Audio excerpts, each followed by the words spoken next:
Kain po tayo, kanin, at saka pinikpikan na manok. Pinikpikan. Tawag nyo dito, pinikpikan.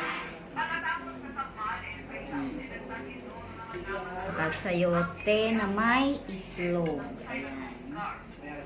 Saka hindi mawawala ang ating bagoong. Bagoong na may sili. Sausawan. Kain po tayo, guys. Mga kananay, kain tayo.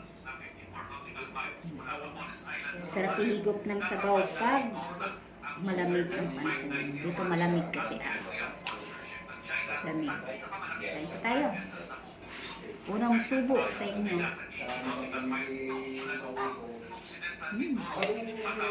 Sarap.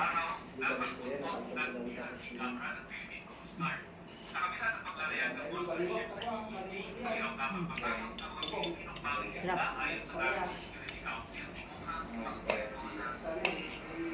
Intimidation, pagnindo ng coercion, visual deception na ginagawa ng China.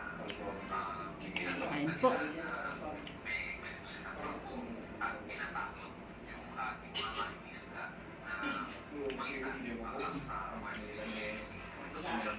Pinikpikan, parang siyang tinola. Pero ang tawag mo dito, pinikpikan. May mga sayote din kasama sayote.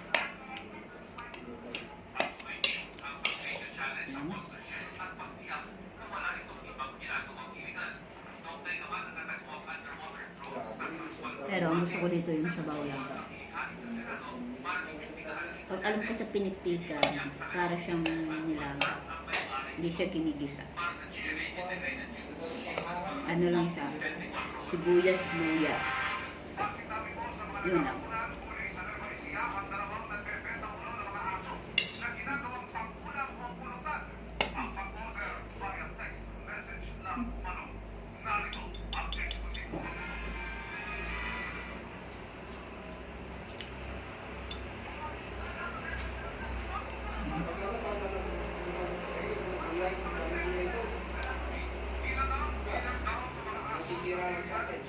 Bye-bye.